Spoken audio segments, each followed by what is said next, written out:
"I'll work till my hands bleed," she vowed. The widowed Apache asked only, "Can you be a mother?" The story begins with a woman standing at the edge of a life she is leaving behind. Her past is marked by disappointment and struggle, but also by a restless hope that somewhere else she might carve out a place for herself. She is not of the Apache people, and her arrival in their midst is not by accident but by choice, perhaps born of desperation, perhaps from courage, perhaps from both. What matters is that she comes with something to offer: her labor, her strength, and her vow to endure hardship. When she stands before the widowed Apache, her voice is steady but her body betrays her exhaustion. She has seen enough of life's harshness to understand the value of toil. In her mind, work is the only currency worth anything. Work is survival. Work is proof of worth.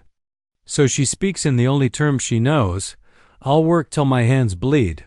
To her, this is the highest promise she can give. It is not romance, not poetry, not flowery vows of devotion. It is sweat and sacrifice, the tangible proof that she will not run, she will not falter, and she will not betray the trust of anyone who takes her in. This moment, her declaration, is the first crossing of worlds. On one side is the woman, defined by the culture of hardship she comes from, where survival is measured by how much you can carry, how much you can endure, and how much pain you are willing to accept. On the other side is the Apache man, a widower who has already known loss more profound than endless labor. He has buried a wife. He has children who wake in the night searching for the warmth of a mother who is no longer there. For him, toil is not the measure of worth. What he and his children need cannot be bought with calloused hands. The setting underscores the contrast between them. She arrives dusty, with the weariness of a long journey, perhaps clutching at scraps of food or belongings. He is rooted, his presence quiet but solid, a man who has built his life in this land and who carries the weight of responsibility not only for himself, but for the small lives that cling to him. The children are the silent witnesses to this first encounter. They peer from behind their father's frame, their eyes wide and uncertain. They are not impressed by the promise of work. They are not moved by a stranger's determination. Their young hearts crave something else entirely: the gentleness of a mother, the warmth of affection, the assurance that love can still exist in their world. This first moment sets the stage for the tension that drives the rest of the story. The woman believes that work is her offering, the only thing she can promise with certainty.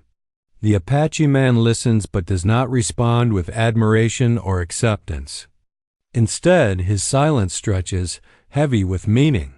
He sees her, he hears her, but he does not yet grant her the place she seeks. And then, with a simple question, he cuts through the noise of her vow: "Can you be a mother?" The question is not meant as a dismissal but as a revelation. It reveals the difference between them. She offers her hands. He seeks her heart. She speaks of survival. He speaks of love. She defines herself by endurance. He defines her potential role by tenderness. This moment of questioning shifts the ground beneath her feet. For the first time, she realizes that what she thought was enough, her willingness to suffer, to labor, to bleed, might not be what is truly asked of her. In this exchange, we see two different languages of worth collide. For the woman, her vow of work is the language of proof. For the Apache man, the language of proof is nurturing, the ability to give life not only through food and shelter, but through comfort and belonging. It is not her strength he doubts, but her capacity for love. The meeting of two worlds, one shaped by hardship and work, the other by loss and longing for love. It sets up the journey the woman must take, not just across cultural boundaries but within herself, learning that true acceptance cannot be earned by breaking one's body alone. It requires the softer, harder promise of giving one's heart. After the woman's vow, "I'll work till my hands bleed," The world seems to still for a moment. Her words linger in the air, sharp and raw, like the crack of an axe against dry wood. She expects some reaction, approval, a nod, maybe even gratitude. But the Apache does not respond as she imagined. He stands before her with a stillness that is both unsettling and powerful. His silence is not the silence of indifference, but of deep thought. He has lived long enough to know that words, no matter how bold, are often lighter than the wind. His gaze lingers on her, not unkind, but searching, as though he is weighing something invisible, something no oath of labor can answer. Behind him, his children hover. The oldest boy, perhaps 10, sets his jaw as if trying to imitate his father's strength, though his eyes betray uncertainty. A smaller girl clutches his hand, her face pressed half into his side. The youngest, still little more than a toddler, shifts restlessly, staring at the woman with open, curious eyes. They are too young to fully understand her vow, but old enough to feel the void their father cannot fill alone. The widowed Apache has buried a wife. He has watched the woman who once soothed these children with songs and gentle hands return to the earth. He has seen their tears and felt the sharp ache of helplessness when he could not ease their cries in the night. His silence carries all of this weight. He does not need another pair of strong hands to chop wood or haul water. He can and has done all that himself. What he cannot replace is the warmth of a mother's embrace. The woman fidgets under his gaze. She had thought her words powerful, even persuasive. She knows what hunger feels like, what it is to scrape by with nothing but grit. Surely he would see her value in her willingness to labor. But his stillness unsettles her. It is as though he is listening not to her words, but to something deeper, something she has not said, or perhaps cannot say.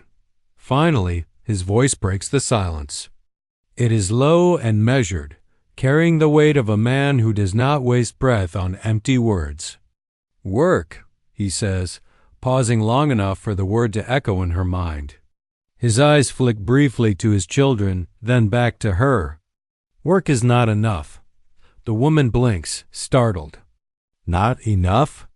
Her entire life has been defined by it. Work is what kept her alive when others faltered. Work is the only gift she has to offer. She opens her mouth to protest, to explain, but before she can, he speaks again, this time with a question that cuts deeper than she expected. "Can you be a mother?" The words fall like stones into her chest. For a moment, she does not know how to answer. The vow she had spoken so fiercely about bleeding hands and endless labor suddenly feels small, almost foolish. She had been ready to sacrifice her body, but motherhood is not a sacrifice of the body alone. It is a sacrifice of the heart. The silence after his question stretches long, filled with the restless shifting of children's feet, the rustle of wind through dry grass, and the crackle of a distant fire. In that silence, she begins to see the truth of what he asked. The Apache man is not testing her willingness to endure pain or exhaustion. He is testing something far greater, her capacity to love, to nurture, to take on a role that cannot be measured in chores completed or burdens carried. He is asking if she can step into the emptiness his wife left behind, not to replace her, but to heal the wounds she left. His silence before the question was not hesitation, but a form of clarity. He needed her to understand that strength is not just calloused hands. For him and for his children, strength means gentleness, patience, and the willingness to give without measure. The woman lowers her eyes. She feels the sting of her own pride unraveling. She thought her vow was everything. Now she realizes it was only half a promise. And the half she never considered, the promise of love, is the one that truly matters. The woman could not shake his words. "Can you be a mother?" They lodged themselves in her chest, sharper than thorns, more enduring than hunger. She had offered what she thought was everything, her strength, her willingness to labor until her body gave out. Yet, in the Apache's eyes, that was not the gift he sought. The next morning, she rose early, long before the sun touched the horizon. Determined, she set herself to prove her worth in the only way she knew how. She chopped wood until her shoulders burned, stacked it neatly by the fire, and hauled water from the stream until her arms trembled. She ground corn with steady, relentless rhythm, her palms raw against the stone. Each task, she believed, was another brick in the foundation of trust she was building. When the Apache returned from hunting, he watched her quietly. His expression was unreadable, neither approval nor scorn. She looked up, her face flushed, her hair damp with sweat, expecting at least a nod, some recognition of her effort. But his eyes drifted past her to where his children sat. The oldest boy was trying to help his sister braid her hair, fumbling with fingers too clumsy for the task. The youngest sat on the ground, gnawing at a piece of bark, dirt smudged across his cheek. Their father said nothing about the piles of wood or the jars of water. Instead, he walked over to his children, gently straightened the boy's attempt at the braid, and wiped the dirt from the toddler's face. The woman's chest tightened. She felt invisible, as though her sweat and sore muscles counted for nothing. She wanted to cry out, "Look at me! Look at what I've done!" But the words lodged in her throat. Later, she approached him, frustration prickling her voice. "I have worked all day. The wood is cut, the corn ground, the water drawn. What more do you want from me?" He looked at her for a long time, his dark eyes calm but unyielding. "I do not need another laborer," he said. "I need someone who sees what my children need." The word struck harder than any blow. She turned away, stung with shame and anger. All her life she had survived by proving her strength. Men, women, entire communities had measured her by what she could do, how much she could endure. She had thought he would be no different. She had thought she knew the rules. But here, in this place, the rules were not the same. Her promise of labor clashed against his promise of care. Where she valued work above all, he valued nurture. Where she sought to prove herself through exhaustion, he sought proof of love. That night she sat by the fire, her hands bandaged where blisters had torn open.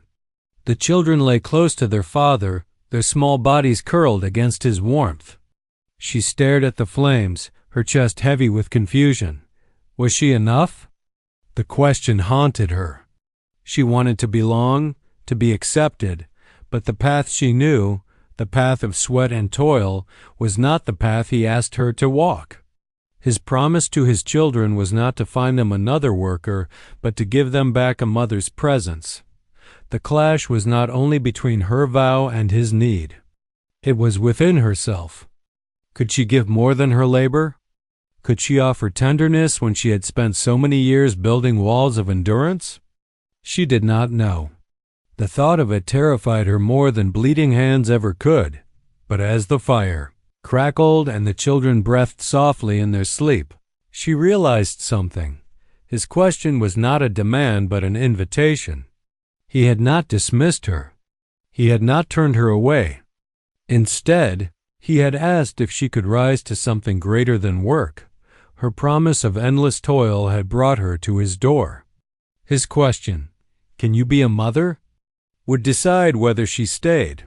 And so the clash of promises remained unresolved, hanging heavy in the air. She had yet to answer him, not with words, but with something deeper. The woman understood this much. If she wanted to stay, her hands alone would not be enough. She would have to open her heart that evening. As dusk spilled across the sky in streaks of rose and indigo, the woman found herself watching the children more closely than before. Until now, she had seen them only in passing glances, small figures moving quietly around their father, clinging to him with a loyalty born of loss. She had measured them in terms of needs to be filled, mouths to feed, clothes to mend, bodies to shelter. But that night, Their silence drew her deeper. The eldest, a boy on the brink of manhood, sat apart from the fire, his face half lit by its glow. His eyes carried a weight far heavier than his years, a hardness that did not belong on one so young. She realized he was not simply quiet. He was guarding himself. His stillness was not the stillness of peace, but of resistance, a shield against strangers who might come and go as easily as the wind. The little girl, perhaps 7, lingered closer.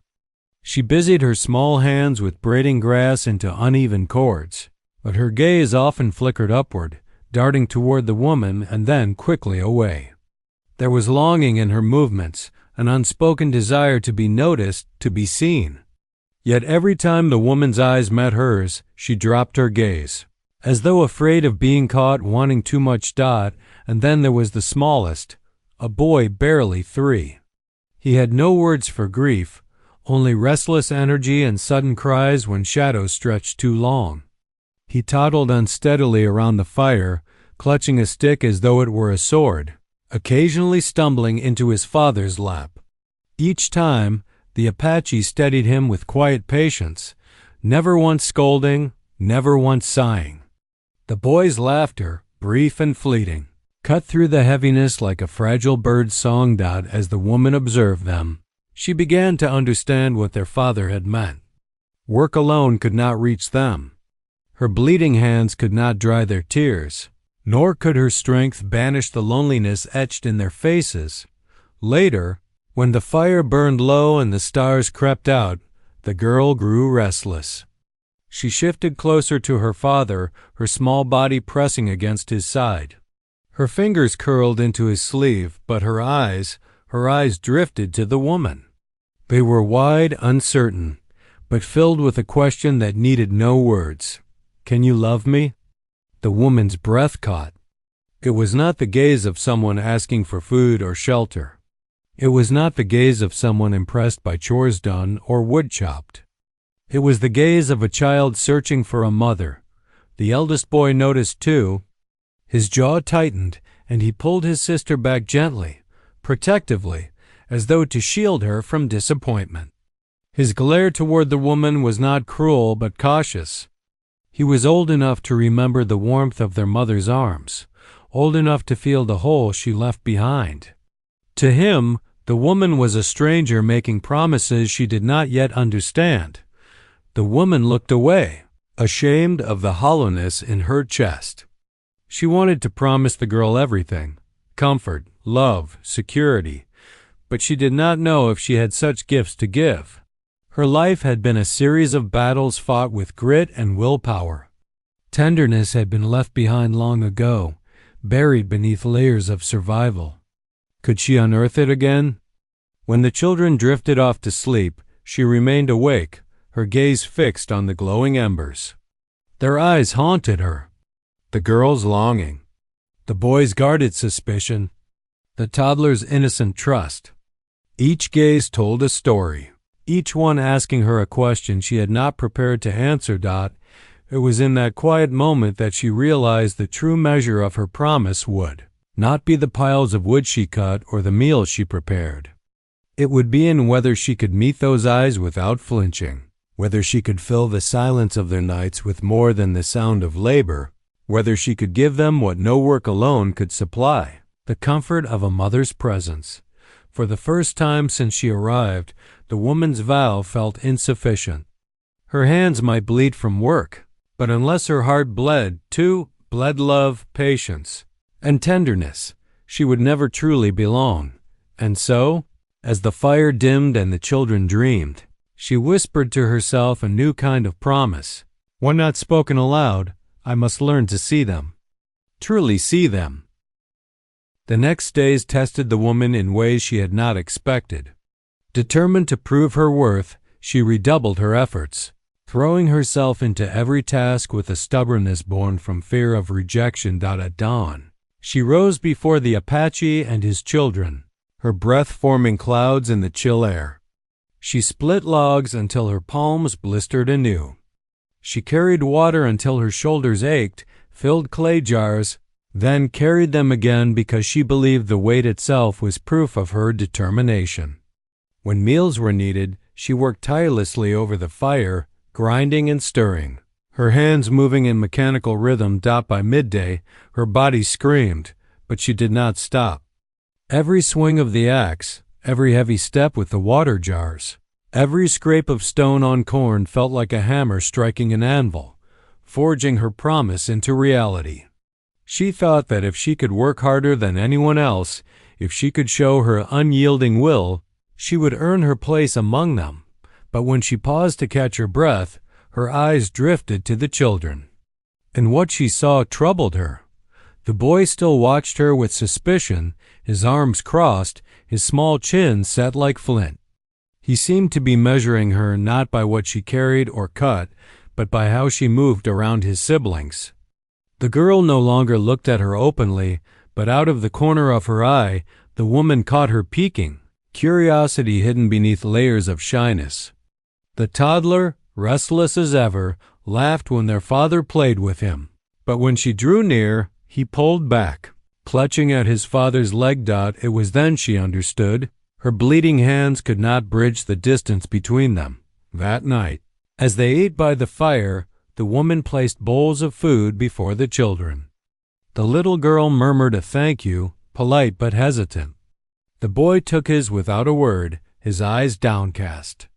The toddler spilled most of his portion onto his shirt, and before she could reach to help, his father was already there, wiping his chin with practiced patience. A hollow ache spread through her. She had done everything: the firewood, the food, the water, and yet, in their eyes, she was still a stranger. When the children drifted to bed, exhaustion dragged at her bones. She sat apart from the Apache, staring at the torn skin on her palms, the raw red patches where blisters had burst. She had given her body to her vow. But still, the words echoed in her mind. Work is not enough. Can you be a mother? She wanted to argue with the silence. She wanted to cry out, I have done everything I promised. But deep down she knew the truth. The children did not measure her worth in what she carried or cut. They measured her in something else entirely, something she had not yet given. The real test was not how long she could labor, but whether she could cross the invisible space between her and the children. Could she comfort them when they cried? Could she sit patiently when they faltered? Could she give them not just bread, but love? That night, as she lay under a blanket by the fire, she listened to the sounds of the family's sleep. The father's steady breathing, the children's soft murmurs, the rustle of small bodies shifting against their blankets. She felt both close and impossibly far from them, as though a wall stood between her place of labor and their circle of belonging. Her body was broken from toil, but her heart remained untested. That was the truth she had to face. And so, as she closed her eyes, she realized this. The true bleeding would not come from her hands, but from her heart, if she dared to open it. The test came one afternoon, when the heat hung heavy over the land and even the cicadas seemed tired of their own song. The woman had just returned from the stream, her shoulders sore from carrying water. She set the jars down and wiped her brow, her mind already on the next task. But then she heard it, a small, sharp cry that cut through the stillness like a knife. It was the youngest child. The toddler had tripped over a rock and tumbled onto the dry earth. His knees were scraped, and though the wound was shallow, his wail was piercing. The Apache moved to rise, but before he could, the woman surprised herself. She dropped to her knees beside the boy. At first, the child recoiled, scooting back toward the safety of his father. His dark eyes were wide, glistening with tears, wary of the stranger who reached for him. The woman hesitated, her hands hovering in the space between them. She had never been the type to soothe. Her instincts had always driven her toward action: lift, chop, carry, endure. What did she know of comforting? But something in the child's cry unlocked a memory long buried. She remembered her own mother's arms, the way a lullaby once quieted her fears when storms rattled the roof. The melody surfaced unbidden, fragile on her tongue. She hummed softly, unsure, her voice trembling like a thread of smoke. The boy's wails slowed. His small body trembled, but his eyes locked on her. The sound, foreign yet gentle, held him still. Slowly, cautiously, he allowed her to draw him into her lap. She cradled him awkwardly at first, then with growing confidence, rocking him in rhythm with the old tune. Her hands, rough from work, seemed almost out of place against his small frame, yet her touch was careful, tender. The Apache watched, silent as always. His gaze was unreadable, but his stillness carried a weight the woman could feel. She did not dare look up, afraid she might falter if she saw judgment in his eyes. Instead, she focused on the boy, wiping his tears with the edge of her sleeve, humming until his breathing slowed and his small fists unclenched when the lullaby ended. The boy rested against her chest, his eyelids heavy. The girl, who had been braiding grass nearby, stared openly now, her mouth slightly parted. For the first time, she looked at the woman not with shy hesitation, but with something closer to hope. Even the eldest boy, though still guarded, seemed to study her differently. His suspicion remained, but beneath it flickered the faintest trace of doubt, as though he wondered if he had misjudged her. The woman's heart swelled with a strange, unfamiliar ache. She realized the boy's weight in her arms was unlike the burden of wood or water. It was lighter, yet somehow greater. His trust, fragile and fleeting, was a gift no labor could have earned. When the toddler finally dozed, she laid him gently down beside his father. Only then did she risk lifting her eyes. The Apache met her gaze steadily. He did not speak, but there was no dismissal in his look. Instead, there was the faintest softening around his mouth, a subtle shift that told her he had seen what she herself had barely understood. She had not just quieted a child's tears. She had begun to answer his question. That evening, as the family gathered by the fire, the little girl crept closer than usual. She handed the woman a strand of braided grass, shyly, then darted back to her place beside her brother. The gesture was small, almost nothing. But the woman held the braid as though it were gold. Later, when the flames burned low, she sat in silence, her heart full. The memory of the boy's trust, the girl's offering, lingered with her. For the first time since she had arrived, she felt a crack opening in the wall that separated her from them. Not wide, not yet safe to pass through, but real. And in that small, gentle moment, she began to understand what the Apache had meant. Work could build a shelter, but only love could build a home. The days that followed unfolded differently. Something had shifted after that afternoon when the toddler had fallen, when her lullaby steadied his cries. The woman felt it in the way the little girl's eyes lingered on her more often, in the way the eldest boy's suspicion, though not gone, seemed less sharp. Even the youngest now toddled near her without clinging so fiercely to his father. Small changes, almost imperceptible, but enough to stir a fragile sense of hope within her. She did not abandon her labor. The wood still needed cutting. The meals still needed preparing. The water still needed carrying. But she no longer poured all her worth into those tasks. Now, between her chores, she began to do something new. She lingered with the children. The first time it was with the girl. She sat nearby while the child braided strands of grass, her little fingers fumbling. Instead of merely watching, the woman picked up a few strands herself and mimicked the motions, letting her clumsy attempt draw a giggle from the girl. The sound was light, unexpected, and it startled them both. For the first time, the child's eyes shone not with longing or doubt, but with delight. Another day, she crouched beside the eldest boy as he tried to repair a broken snare. His hands worked with determination, but the knots slipped loose again and again. Quietly, She showed him a trick she had once learned, looping the cord in a way that held firm. At first he resisted, pride stiffening his shoulders, but when the knot held, he allowed himself a small nod of approval. Not trust, not yet, but acknowledgement. With the toddler, it was simpler. She found that if she tapped out rhythms on the ground with a stick, he would laugh and try to mimic her, banging his own stick with cheerful abandon. The game left him grinning, his cheeks flushed with joy. The Apache saw these things. He watched from a distance, saying little, but his eyes followed the exchanges.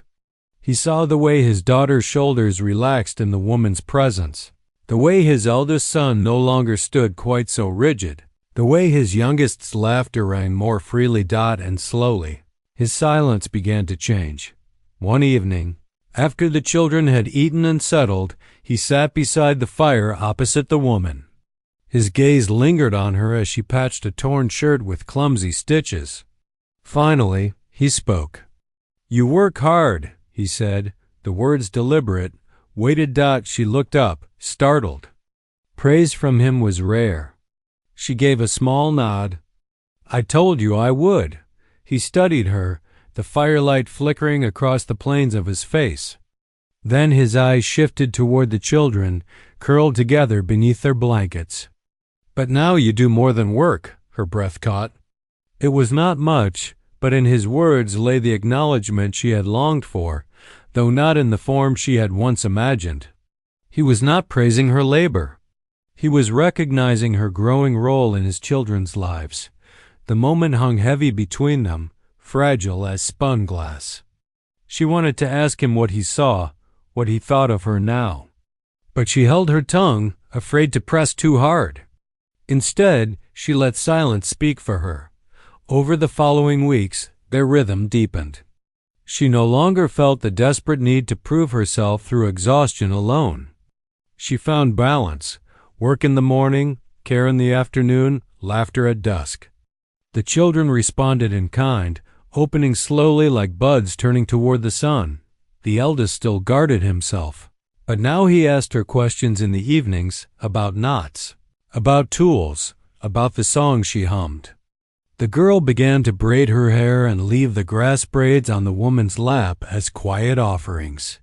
The toddler climbed into her lap without hesitation, tugging at her sleeves with sticky hands. Each of these moments did more to earn the Apache's trust than any pile of firewood ever could. He saw his children's wounds easing, their grief softening under her presence. And with that, he began to let his own guard slip. One night, as they sat by the fire, he turned to her with a steadiness that made her heart race. "You keep your promises," he said quietly. "Not the one of bleeding hands, the other one. The one you did not know you made," her brows furrowed. "What promise?" He glanced at the children, then back at her. "The promise to be more than labor. The promise to be a mother." The words filled her like warmth after a long winter. She had not spoken such a promise aloud, but somehow, through gentle gestures and small moments, she had kept it. And in his eyes, for the first time, she saw not only judgment or silence but something else, respect, perhaps even the faintest glimmer of hope. She realized then that trust was not earned in a single vow or through endless toil. Trust was built slowly, in small gestures repeated, in eyes that looked and did not turn away. And though she still had far to go, she had taken the first true steps into the circle of their lives. The fire burned low, casting long shadows across the earth. The children were already curled beneath their blankets, their breathing soft and even.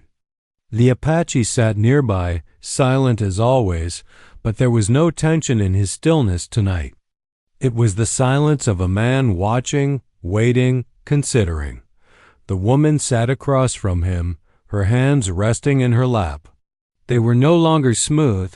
The blisters had hardened into calluses, her skin marked by weeks of toil. Yet when she looked at them now, she no longer saw only proof of labor. These hands had not just split wood and hauled water. They had cradled a crying child, braided rough strands of grass into playthings, stitched torn shirts with clumsy care. They bore not just the mark of work but the beginnings of love. She lifted her gaze to the Apache.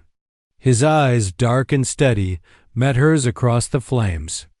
For the first time since she had come into his life, she did not feel like an outsider begging to be let in.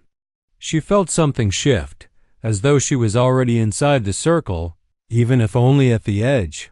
"I promised you labor," she said softly, her voice breaking the quiet. "And I have kept that promise." She held up her scarred hands as proof. "But I see now that work is not what you asked for." He said nothing, but his gaze did not waver. She drew a slow breath and continued. "When I first came here, I thought my worth could only be measured in sweat and pain. I thought if I worked until my hands bled, that would be enough. But your children—" Her voice faltered, her eyes drifting to where the small forms lay sleeping. "Your children need more than work. They need a heart that will not turn away from them." The Apache's expression softened, though only slightly. For him, small changes spoke volumes. "So now," she said, her voice steadying, "I make you a new promise. I will still work with my hands because that is who I am. But I will also love with my heart.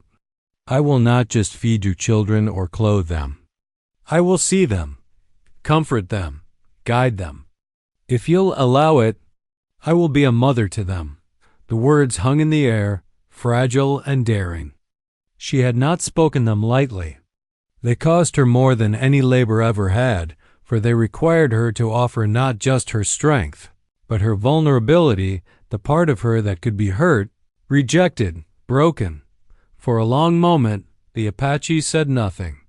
The fire crackled, the night hummed with the distant call of an owl. She wondered if she had spoken too boldly. If she had overstepped, then he leaned forward slightly, his elbows resting on his knees. "A mother is not made by blood alone," he said at last. "She is made by presence, by patience, by love." His eyes flickered toward the children, then back to her.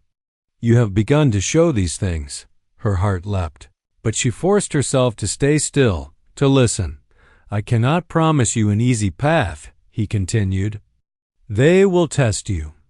They will grieve still, and I am a man who does not speak many words. But if you keep this new promise, if you keep your heart open, then yes, you can be their mother." The firelight glowed between them, and for the first time, his silence felt like acceptance. Tears stung her eyes, surprising her. She had not wept in years. Survival had left no room for such things. But now, as the weight of his words settled over her, she felt both the burden and the blessing of what she had promised. She looked at the children once more. The eldest stirred in his sleep, his arm tightening protectively around his sister. The girl's hand rested on the toddler's shoulder, small fingers curled as if to guard him even in dreams. They were not hers by birth, but they could be hers by choice. And in that moment, she understood something she never had before. Work might keep people alive, but love is what keeps them whole. The Apache reached across the fire, picking up a half-finished braid of grass the little girl had left behind earlier. He handed it to her without a word. A small gesture, yet heavy with meaning. She accepted it, her fingers brushing his. And in that simple exchange, she knew the circle had opened to her at last. Her vow of bleeding hands had brought her to his door.